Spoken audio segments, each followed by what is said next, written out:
Bonjour à tous, c'est Antoine Martinez.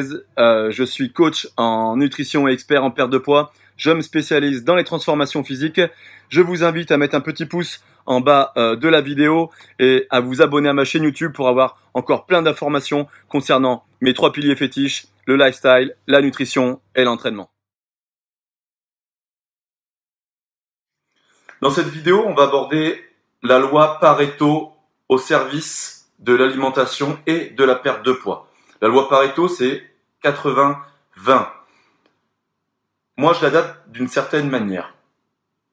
Pour moi, quand on cherche à perdre du poids ou tout simplement à être en bonne santé, 80% du temps, vous devez manger comme des adultes. 20% du temps, vous vous faites plaisir. Pourquoi je vous dis 80% du temps, manger comme des adultes? Je vois encore des gens qui me portent juste des récapitulatifs hebdomadaires de ce qu'ils mangent et j'arrive encore à voir le matin j'ai mangé des chocs à pic, j'ai fait mon goûter avec des chocos à 16 heures et j'ai vraiment l'impression que c'est du grand n'importe quoi. 80% des gens mangent encore comme des enfants, comme s'ils étaient passés de l'adolescence et que ça ne s'était jamais arrêté.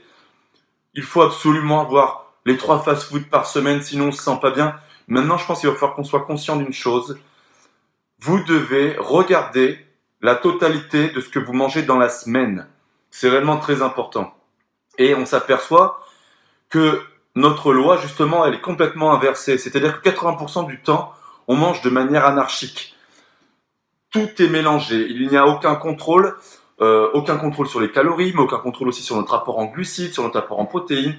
On mange sans réellement se poser de questions, en pensant qu'on peut manger de tout sans se soucier de quoi que ce soit.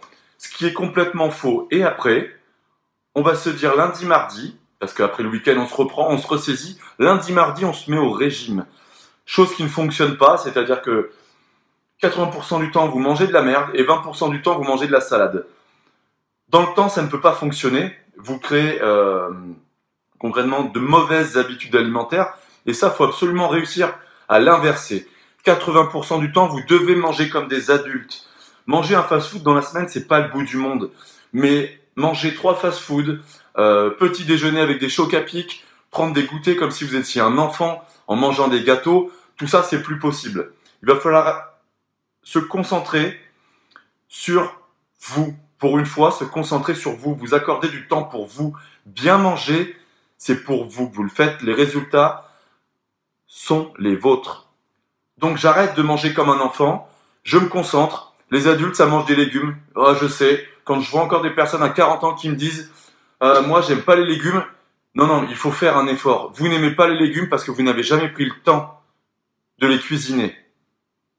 Vous n'avez jamais pris le temps de varier vos légumes. J'aime pas les légumes, j'aime pas les haricots verts. Non, non, les haricots verts ne sont pas les légumes. Vous devez prendre conscience que c'est en repassant en cuisine et en cuisinant vos légumes, en cuisinant vos apports en protéines, que ce soit du poisson, que ce soit des viandes, c'est en cuisinant que vous allez comprendre et pouvoir adapter une meilleure alimentation. Donc 80% du temps, vous devez manger comme des adultes, c'est-à-dire en étant conscient de ce que vous mangez. Je suis conscient de ce que je mange quand j'ai le souci des calories ingérées dans la journée. Et je ne vous demande pas de calculer, mais juste de vous regarder un petit peu de l'extérieur, de dire ça c'est très calorique et je l'ai mangé plusieurs fois dans la journée.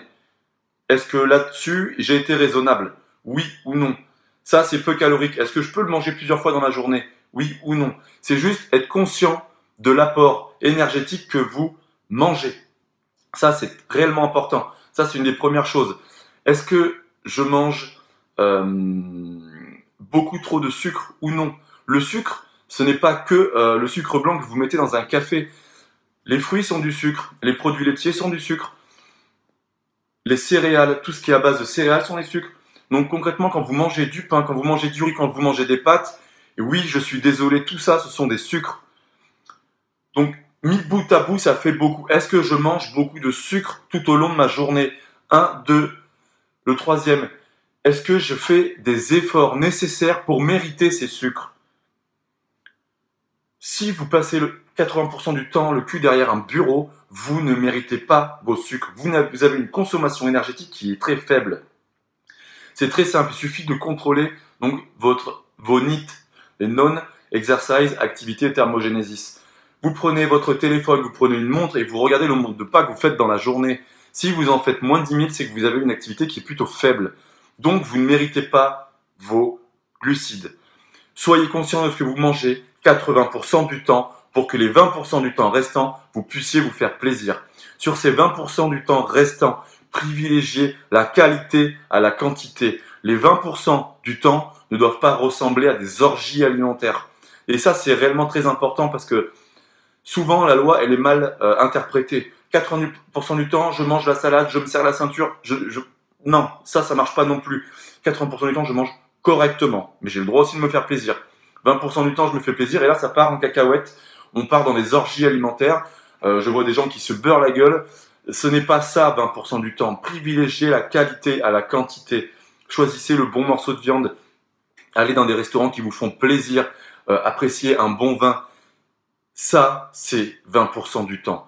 Et vous verrez que ces 20% du temps-là, si vous les pratiquez correctement, vont vous permettre d'avoir un regain d'énergie et de motivation pour tenir les 80% du temps restant. Et à partir de ce moment-là, quand vous aurez réellement adopté cette loi correctement des 80-20, vous allez avoir du résultat sur vous et surtout sur du long terme. Et c'est ça le plus important. N'oubliez pas, si vous avez aimé cette vidéo, un petit pouce en bas à droite, ça fait toujours plaisir. Et n'hésitez pas à vous inscrire à ma chaîne YouTube afin de bénéficier d'un maximum de contenu gratuit.